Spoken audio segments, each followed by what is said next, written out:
cookies after hearing about diabetes and end-of-life decisions and all those things. So I'll have a little bit of regression. I won't talk about end-of-life events, but my work will be relevant to diabetes. I'm going to talk about some of the basic biology of Alzheimer's disease as it relates to oxidative stress. And why might you care about oxidative stress? Well, how many here take vitamin E or vitamin C supplements? Okay. How many of you take vitamin supplements generally? Okay.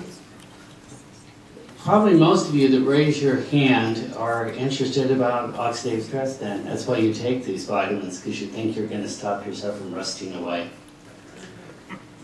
So after my talk, and I can tell you from my own experience, I take a lot less vitamins than I used to. I still haven't sworn off them because I was going to keep myself in 2 different versions. So I guess I'm supposed to introduce myself also. I'm George Perry, in case you didn't get that. I work at UTSA. I'm a Dean of Sciences there, Professor of Biology. And I've worked on Alzheimer's disease for over 30 years. And oxidative stress, I was thinking nearly 40 years.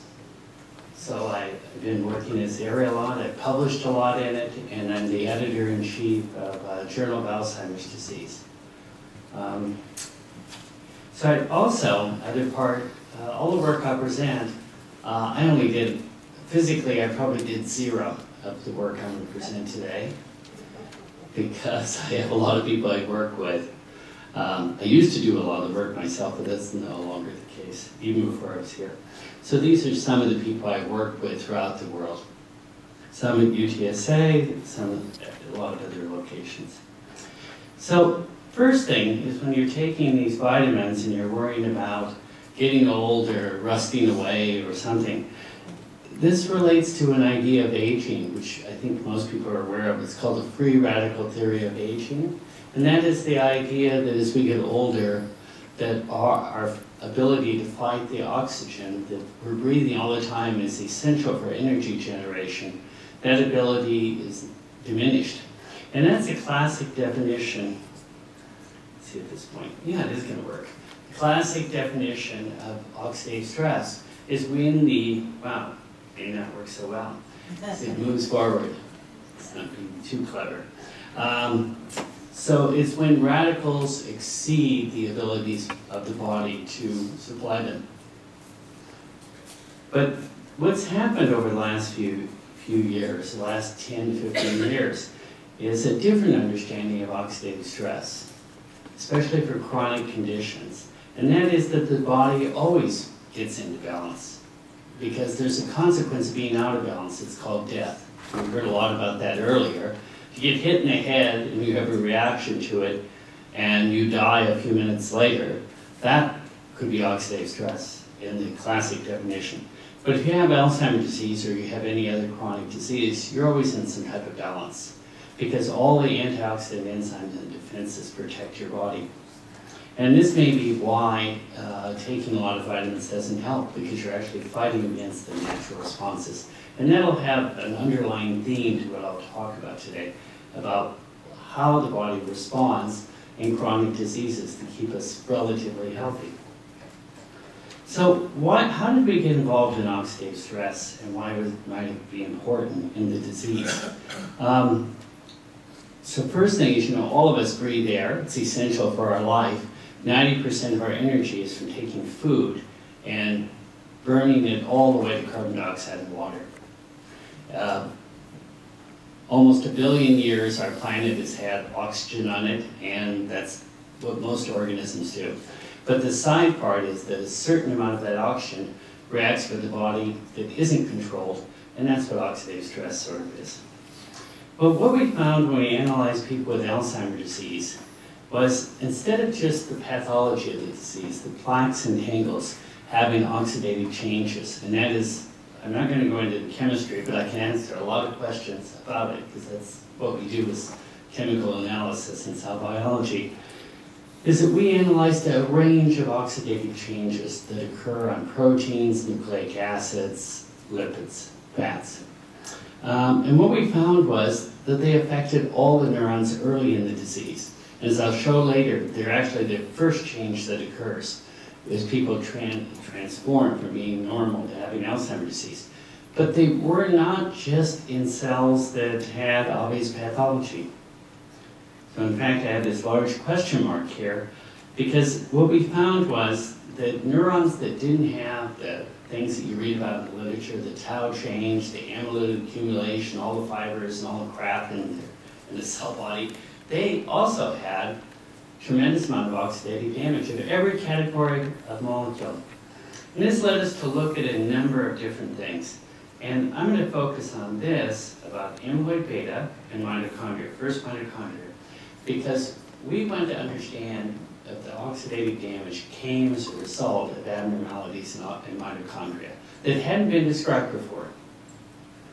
So why might mitochondria be important? Well, they're the main organelle of the body that uses the oxygen that you respire. It's where most of the energy is produced, and there were indications that Alzheimer's disease was associated with problems in mitochondria, either mitochondrial DNA or other mitochondrial problems, potentially maternal inheritance, because we only inherit mitochondria from the mother. There's indications of Alzheimer's disease being more maternally inherited than male. So the mitochondria do more than just produce energy. They're also placed by key metabolites. The current therapeutics for Alzheimer's disease are focused on acetylcholine. Acetylcholine is a metabolite in the mitochondria. They play the major role in controlling calcium, which regulates cell death. As I mentioned earlier, they're the major source of primary radicals because of the air that you breathe and respires. About 1 to 5% of it produces primary radicals like superoxide that need to be detoxified. So how we went about doing this was we looked at the cellular level whether there were changes in mitochondrial DNA. Whether in Alzheimer's disease there were changes, mitochondria have their own DNA, codes for several key enzymes in the mitochondria. It's 16,000 base pairs. It's different than the mitochondria, different than the nuclear DNA. It's more like bacterial DNA, it doesn't have introns, etc. But the important thing when we designed probes to look at mitochondrial abnormalities, and specifically, we were trying to look for a deletion. We found instead, in addition to finding mitochondrial deletions, a massive increase, 3 to 4-fold increase in the amount of mitochondrial DNA in Alzheimer's disease versus controls. And then when we thought it was, this right here, the pointer may not always work. Okay, it's working sometimes if I push hard. Is that we looked at mitochondrial proteins and we saw the same thing, 2 to 3-fold increase. So we saw all these mitochondrial components, but when we examined biopsy samples, these were samples taken from living patients for diagnostic purposes to see if they had Alzheimer's disease, when that procedure was considered ethical, which was in the 70s. And what we found, if anything, was that there's actually a slight reduction in mitochondria in Alzheimer's disease, and there's a reduction in mitochondrial enzyme activity. So it's a paradox, more protein, less and more DNA, but less activity. So these were done, we quantitated the mitochondria by morphometry and actually counted 5,000 micrographs in all the mitochondria. And it isn't as hard to do as it sounds, especially if you have undergraduate students to do it. Yes or no undergraduate students to appreciate the type of work that you usually assign them to do. The person who did all this work actually became a plastic surgeon. I think he moved away from science completely after doing some of these counting studies. Anyway, then we looked, where are these extra stuff? If there's not more mitochondria, there's not more mitochondria enzyme activity, where's the DNA and where's the protein? And the answer is, it isn't in mitochondria, it's in other places. And the most obvious place is it's in autophagosomes. And you know from the work that's being done at the bar shop and what's it called? Anyway, this drug that they use that extends life. What's that? Rapamycin. Rapamycin. It works on this pathway I'm going to describe here. Is that you have mitochondrial DNA, and it's marked here by gold nanoparticles that are marked at the end of the red arrows. You can see this accumulation of mitochondrial DNA in vacuoles that don't look anything like mitochondria. They don't have the cristae, they don't have the double membrane. And we also went and analyzed this further to see that when you look at mitochondria, it's done by a slightly different EM technique.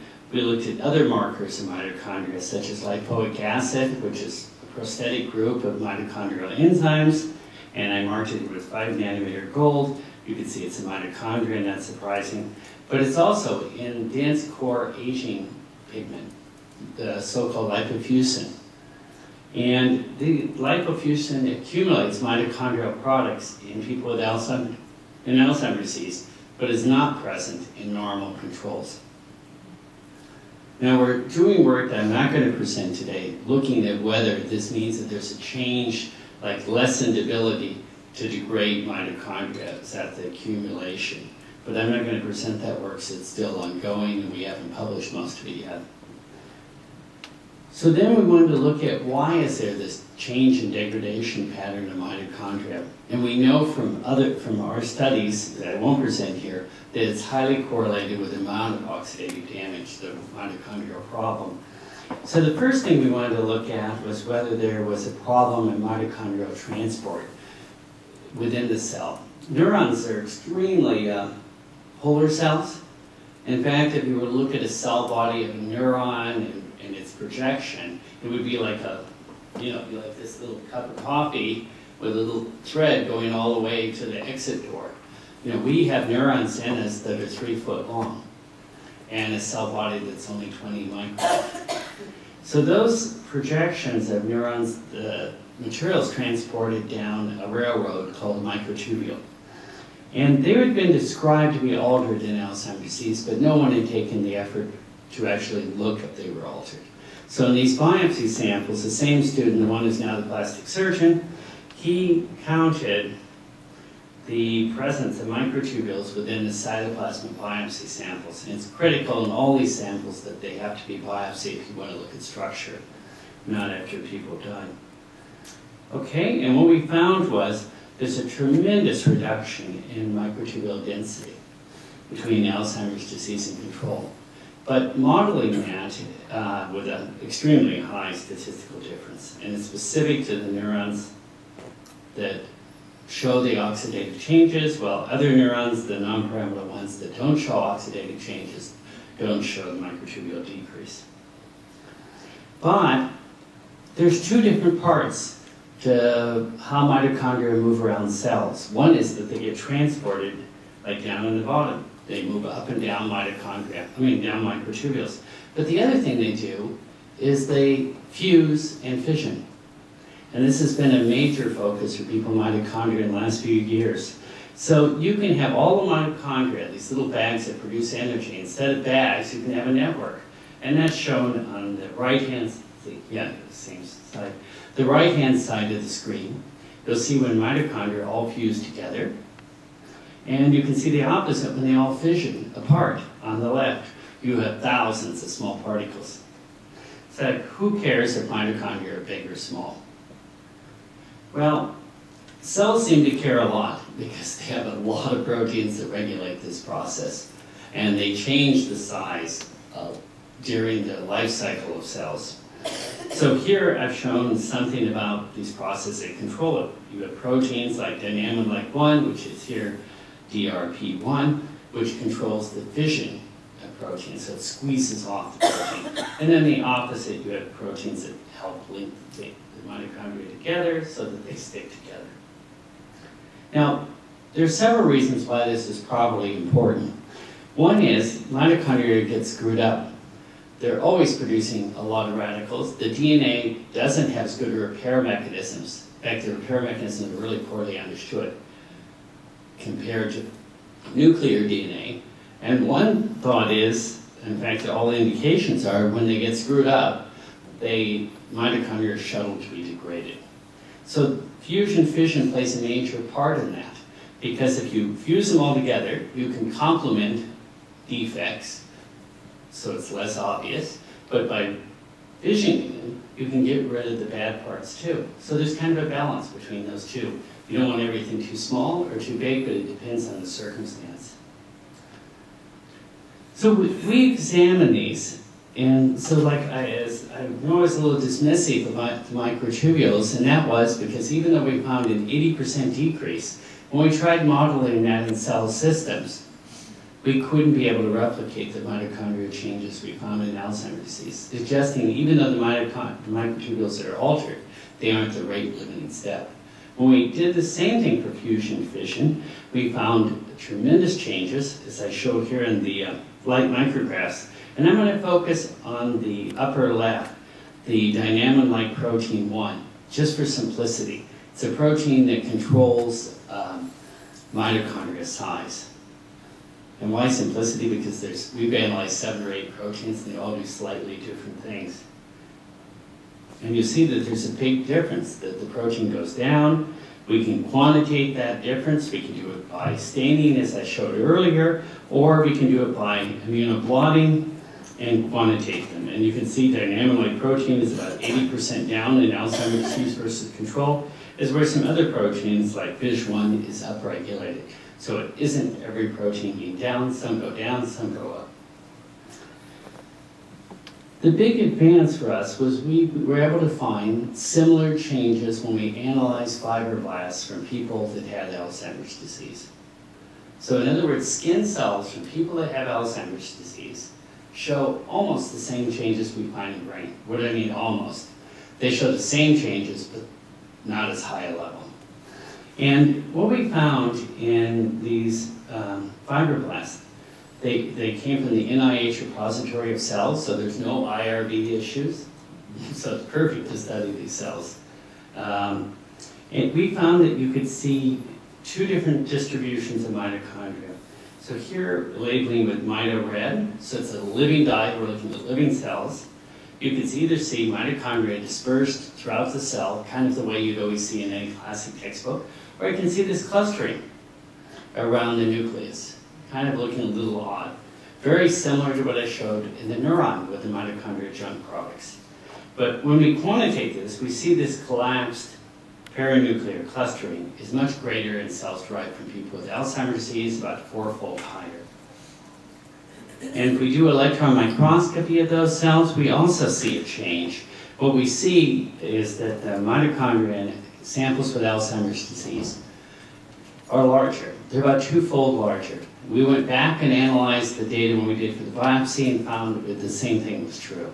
People with Alzheimer's disease have slightly larger mitochondria, about 2-fold greater. But the fibroblasts showed, which allows us to intervene. And when we look at the fibroblasts, they also show the same decrement in dynamine-like protein 1. Not 80% decrease, but a 50%. Now we can manipulate the level of this protein by overexpressing, in this particular case, or knockout.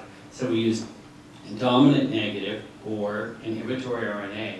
In either case, which modifies the level of the dynamine-like protein, we see an increase, a great several-fold increase in the amount of this paranuclear clustering. And reverse is, if we overexpress dynamine-like protein, we reverse the effect. So decreasing causes the human to be more AD-like, whether it's control or AD tissue, and we provide some degree of rescue by overexpressing.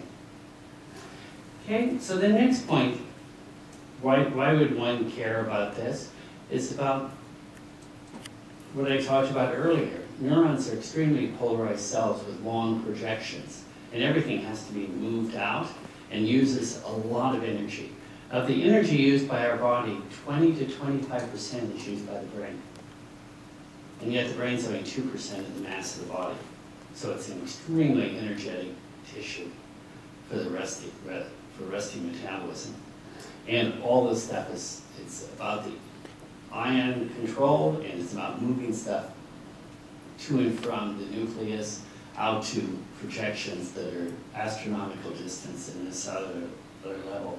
So if we look at this case, neurons, so we weren't able, the other studies were done with fibroblasts. Fibroblasts don't have their skin cells, they don't have long projections. So we did these next studies with primary neurons derived from the embryonic rat.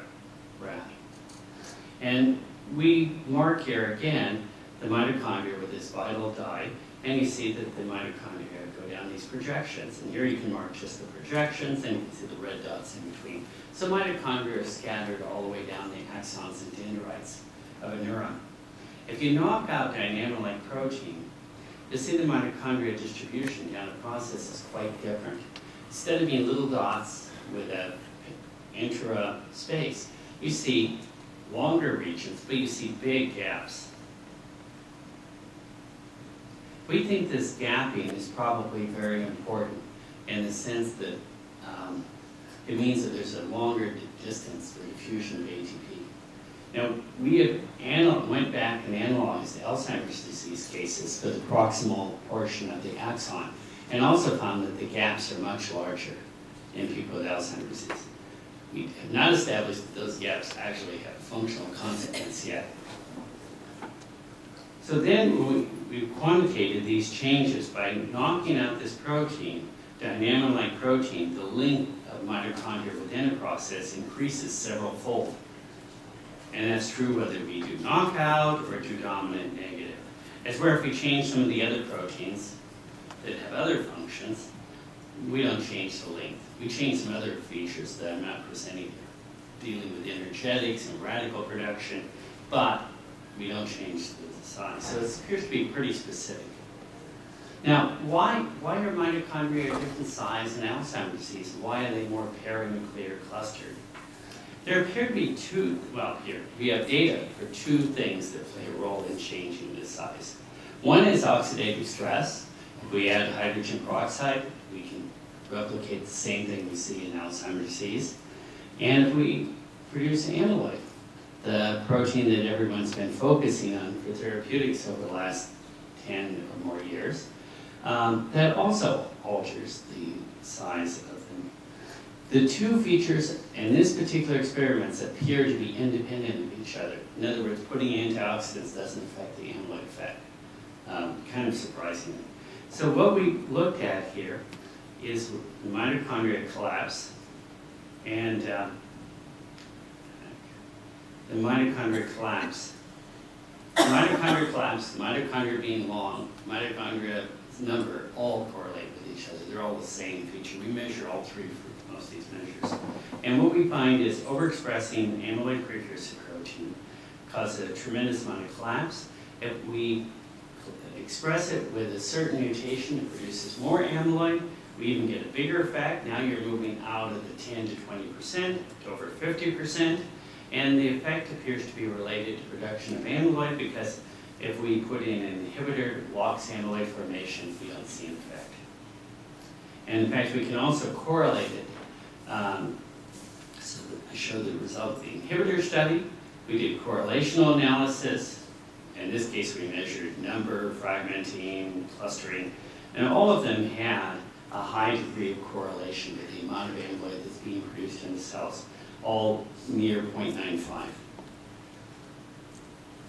The other part of this, so the big mitochondria have bigger intra-mitochondrial distances, which can play a role in differences in diffusion of ATP. And as I mentioned earlier, the other part is the exchange and recovery of mitochondria. About how they get turned over will be changed. So we looked at how mitochondria fusion is directly impaired by APP expression. We did that by bleaching mitochondria. So we took a cell that was labeled mitochondria being marked with green. We bleached it, which turned it red, not white. And then we looked at the recovery, and that can be quantitated. And what we found is there's about a 3-fold greater time for the same amount of mixing. So it's reduced by 70-some% just by producing APP. Now, does everything cause the same pattern? You always find the monster mitochondria that people sometimes talk about. And the answer is probably no. We've analyzed Parkinson's disease. Earlier studies, we did very similar ones that we did to Alzheimer's disease, and we found Parkinson's disease was not characterized by mitochondrial DNA accumulation. Beyond that, which you find for normal aging. In fact, parenthetically, all the phenomena I'm talking about begin in people when they're in their 40s. It's just less obvious. So we looked at Parkinson's disease in a cell model. We haven't done the skin cell analysis yet. We instead did a different approach to Parkinson's. We used a toxin that is often used as a model called MPP. And what we found instead was that when you treat with this drug, you get fragmentation. And what we found was that MPP induces DLP expression rather than depresses. So that would be, again, consistent with the fragmentation. So these, this portion of my talk suggests that Alzheimer's disease mitochondrial turnover and fusion fission is altered during the disease so that one gets a normal situation. In fact, I would say a normal situation is in people that are quite young.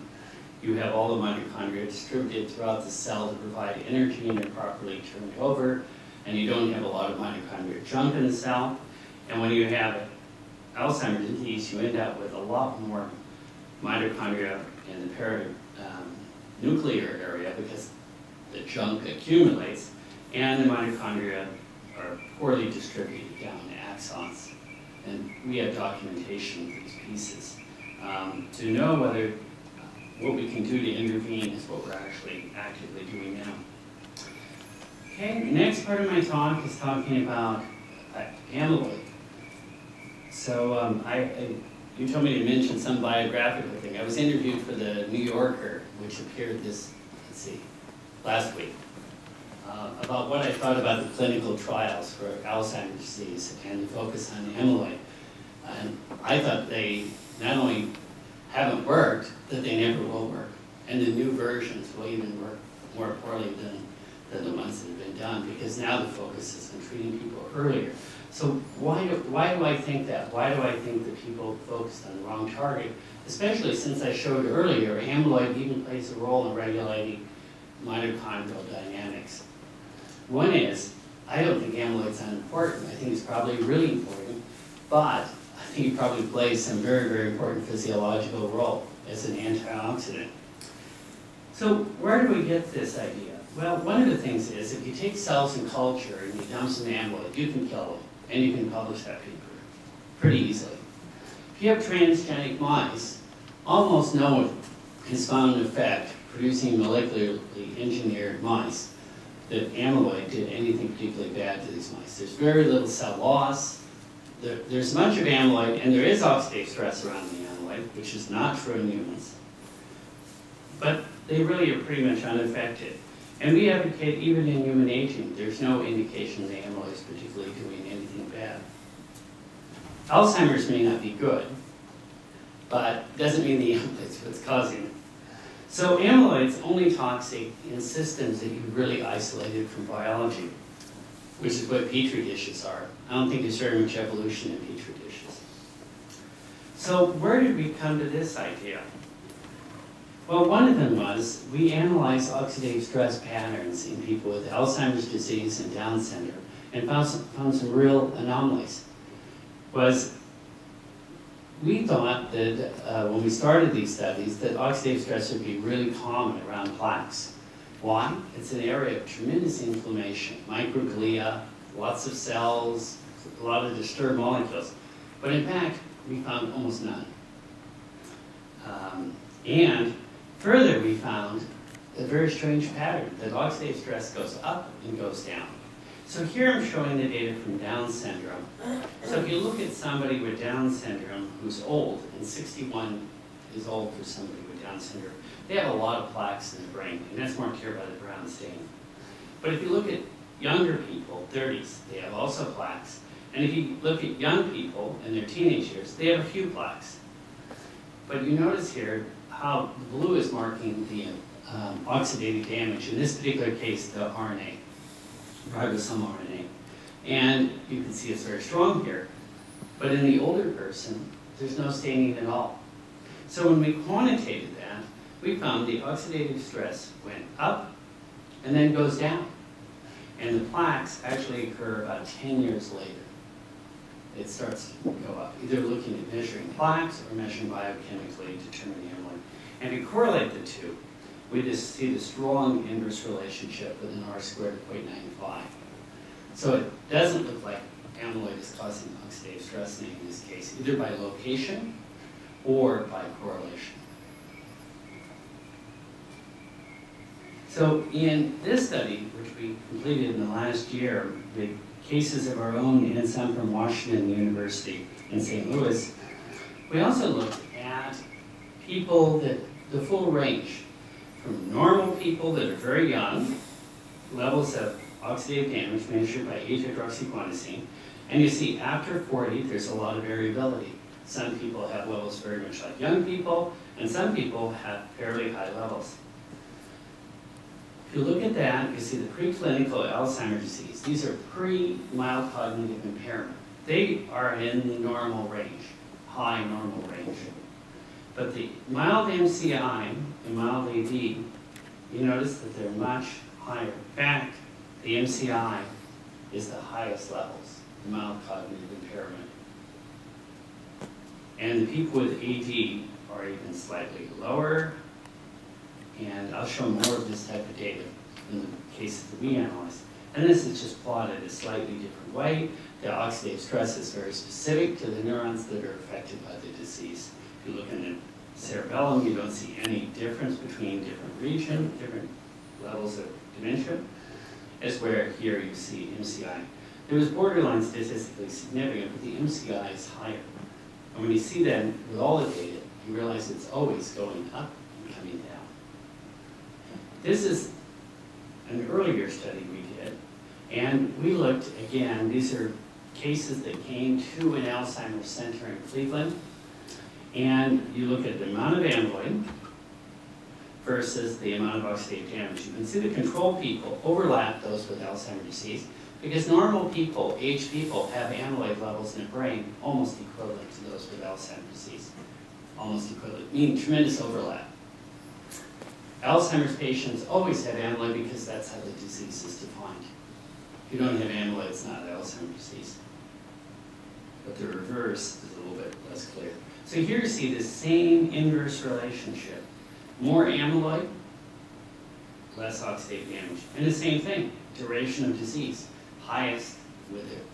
People die soon after diagnosis.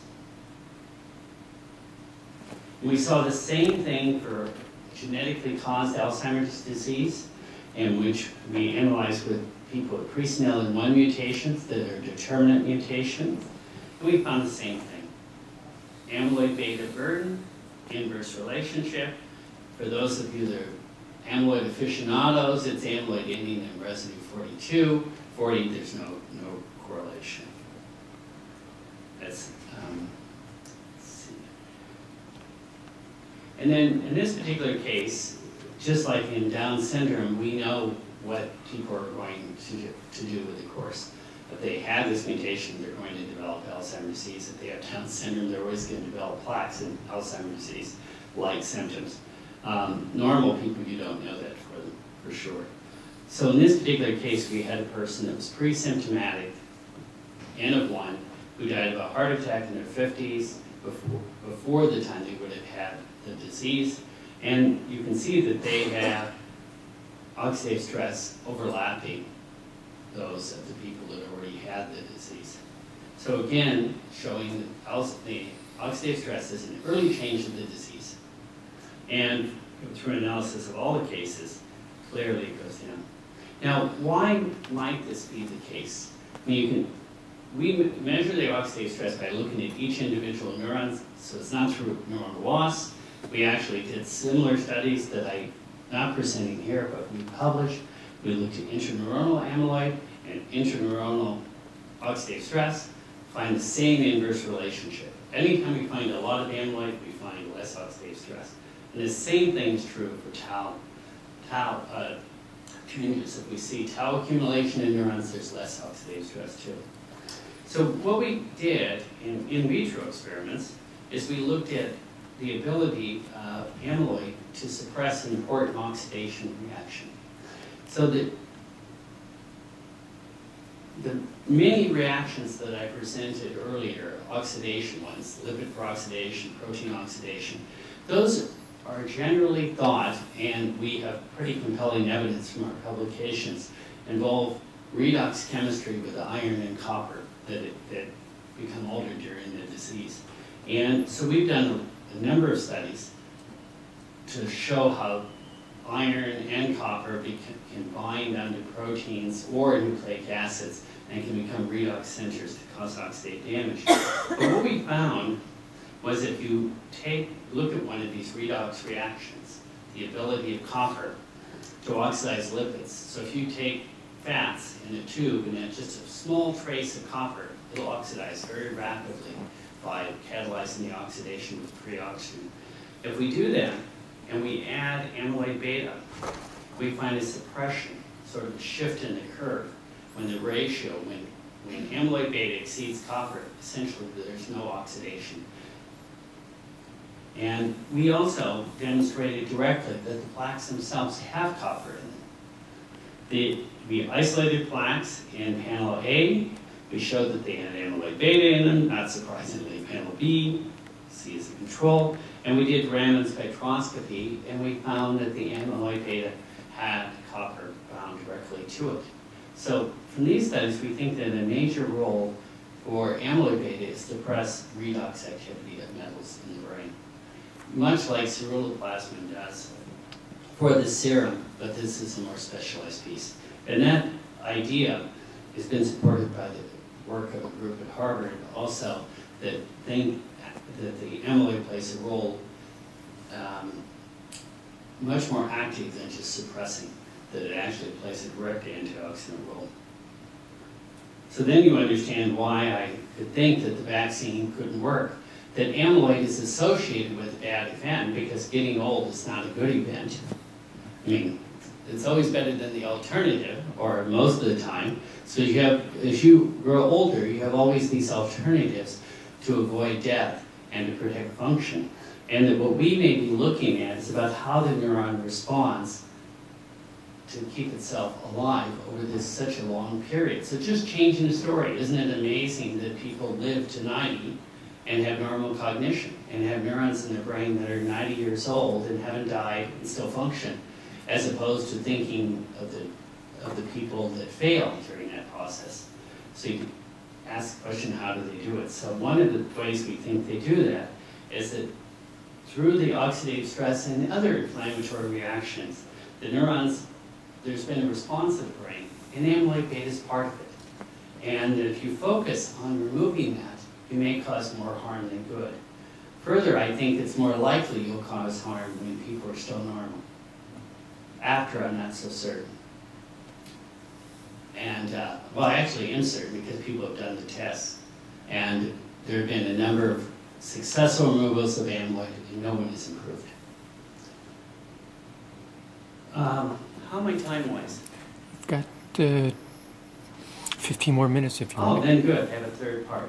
Great.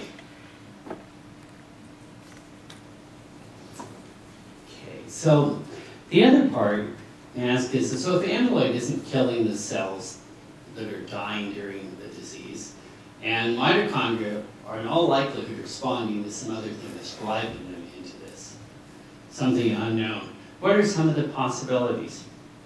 One thing we've looked at over the last decade, in fact over the last decade, is cell cycle abnormalities. Because in Alzheimer's disease, I'll show in the next few slides, the neurons enter into the cell cycle like they're going to divide. Now, whether they divide or not is a little unclear. Some of our competing labs say that they possibly do divide. Our own work is more unclear. We find signs that they certainly have attempted it. And this puts Alzheimer's disease into the zone of another important disease, and that is cancer. So you have, when you have senility of cells, you can either have two things. You can have the cell go into a proliferative phase, out of control, which is pretty bad because it takes over. And the opposite is it can stay quiescent and eventually degenerate. So why are there cell cycle abnormalities in Alzheimer's disease? Well, there clearly are. What they mean has still not been answered. So if you look at cell cycle, it's a very regulated event by a number of proteins that get upregulated as the cell goes through replicating DNA, organizing the mitotic center, etc. Every one of those proteins that's usually regulated during the cell cycle, and this is not our work, it's somebody who put together everybody's work, because there's 5 or 6 labs working as Dr. Ahrens in Germany put it together, although some of it was taken from our work, is that all these proteins are upregulated. So we asked the question, is this really an important change, or is this a relatively benign change of neurons and not relevant? So what we did to do this is we created a mouse model in which we drive the neurons to enter the cell cycle. Neurons in the brain in adults do not divide. They just sit there. They may be replaced from some stem cells in the hippocampal region, but nobody even knows how often this occurs. But they certainly don't normally divide. So we wanted to understand what would happen if you took mature neurons in the brain and pushed them to divide. Would they divide or would they die? So we did that by expressing an oncogene, c-MEC, in these cells where it's conditional where it's inducible. And why that's important, you don't want this gene on during development, because it would screw up and maybe kill the mice. And what we did is we took the mice that have this gene in them, and then we could turn it on or off by an antibiotic. And what we found is you could easily see it could go on or off. And what we do is when it's on, you can see this proliferation marker, PCNA, certainly upregulated, so it suggests they're going to proliferate to a stage.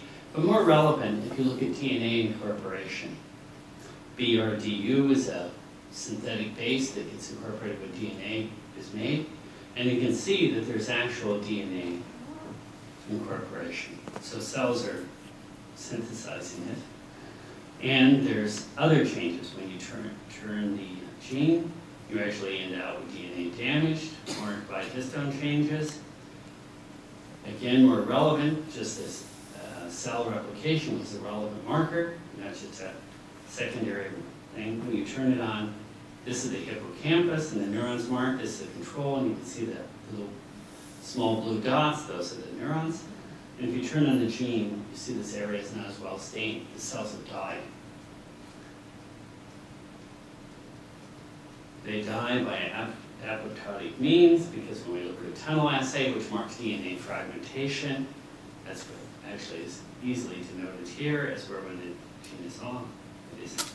There's gliosis, because when you have death in the brain, usually the astrocytes react to those dead cells, and you see this gliotic change. I left out here, we looked also at behavior of these mice. They have cognitive abnormalities also associated with the loss of the neurons, not surprisingly, but it's not global. If we test for functions related to the cerebellum, such as motor function, rotor rod test, there's no effect. But if you look at Y-maze tests, which are for mice, big cognition tests, just deciding which side they're going to go to eat something, there's a tremendous loss. So the results of these studies indicate going into the cell cycle reentry is probably not a good thing for a neuron. It doesn't look like it's going to restore them because, from what we can tell, at least in these model systems, it leads to cell death. And based on those experiments, we came up with the idea, the two-hit hypothesis of Alzheimer's disease about probably around a decade ago. And that is that Alzheimer's disease needed a couple things to change in order to have the cell death and cognitive loss. We suggested cell cycle entry and oxidative damage concurrently were critical for initiating and actually propagating the disease. So in summary, the work I'm presenting today is that oxidative damage is a major feature of Alzheimer's disease. What I want to emphasize, and why I go over a lot of the data as I did, is I want to emphasize that these changes are early events. In fact, they really mark the transition between normalcy and Alzheimer's disease. They are not just late stuff when you get accumulation of a lot of junk in the brain. In fact, it's the opposite. That's the oxidative damage is reduced. Mitochondrial abnormalities are highly critical to these changes. We know that they're highly correlated in extent. I didn't present the data here, especially the amount of oxidative damage that occurs in 40 and 50 and 60-year-olds. It's R squared over 0.9 with the amount of oxidative damage. After Alzheimer's disease, it has the same localization in terms of compartment. But clearly more work is really necessary to be able to tie down the mechanism of oxidative damage. Surprisingly, for the most part, in vivo and real people, oxidative damage, exact mechanism for any disease is poorly understood. In vitro, you can do anything. I mean, you can put fats in a tube and put copper in it. You'll know where every electron goes. But once you start putting it in real people and have cell compartments, it's a little bit harder to know all the steps. Amyloid beta and its precursor protein are linked to mitochondrial turnover, and we also think highly related to oxidative balance. In fact, instead of pushing the 2 points about amyloid is causative in the amyloid cascade hypothesis, or the opposite, amyloid is irrelevant, we've come more and more to the idea that, point 4, that they're critical parts. In fact, many of the things that we identify as pathology that we're always trying to remove and correct may be how the body deals with problems and keeping us normal as we get old. And therefore, we're advocating a different view of disease as we get old. Maybe wrinkles are actually good, gray hair is better than dark hair, all of the above, at least for different ages. And I hope that's a little bit more positive than end of life. The other part that I didn't, the consequence of all of this type of work, is that it says that things related to metabolism and lifestyle really can intervene in this disease, that we're the balance of all the things that we live during our life, affecting energy metabolism, and there's been so many promising results with changes in diet and exercise, and the risk factors associated with cardiovascular disease being almost the same as Alzheimer's disease. So that doesn't lead to anybody getting up out of their wheelchair, but it does offer promise of keeping people healthier longer. And I thank you very much for the attention.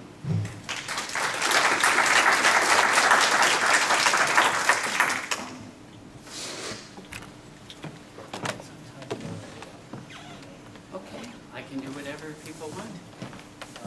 Do I get paid extra for that? No, you do not get paid extra for that. Freedom. $10 per question. Okay. Any questions for Dr. Perry? Okay. Oh, we got one. So, do you have any idea about the status of the DHA in the neurons? Pardon me? The docosahexaenoic acid, the DHA? Yeah, you Level mean in in the terms neurons? of clinical trials? It's been very, very sketchy. There were some earlier ones that showed some effect, and then I think it's not really borne out. I mean, is it like less in the neuron of the Alzheimer's disease patient compared to the There's some people who found a lessening, but it's not a very clear result. Yeah, that I know less about. I mean, about why it would be. The reason I think it's the case for antioxidant pathways is I think you actually disturb the normal system. And there's huge amount of heterogeneity between people. So that some people may be benefiting. The same thing could be true for the amyloid. That some people could be benefiting from the treatment and some people are dropping dead. So you have kind of this blend of people, and we can't predict right now because we don't understand the difference between different groups. You know, I didn't go into it here. One of the graphs, I showed the difference between people with lipoprotein E genotype. They're different on these curves. It's a common allele in our population. It's more common among some minority groups, African Americans. And we just completed a study looking at why people would have these alleles. And found that one thing it does, it kills malaria. You can't culture malaria with equal E4 in the serum. They just die. So I think that's pretty important for people of African ancestry when they were in Africa. I don't think it's too important here. Also, Africans eat a low-fat diet in Africa, not here. So they move from the benefits and low risk in Africa to the U.S. eating high fat and no malaria. So they, got negative from a positive.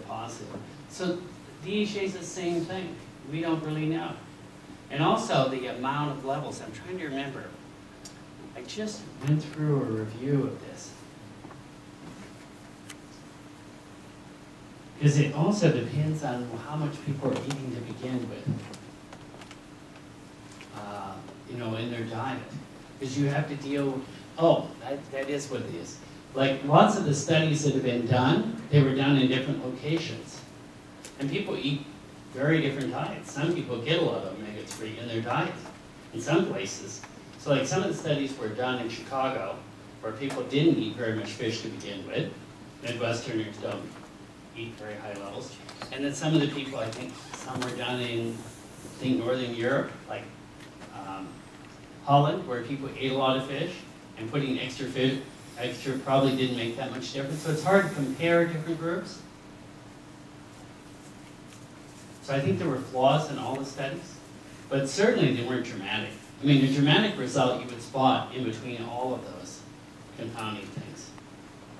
Regardless of treatment, I'm just asking, is there any known report, like how much DHA in the Alzheimer's disease neuron versus normal? I don't know the answer to that. There might be. I might even read it. Okay, thank you very much. Thank you, appreciate it. Questions?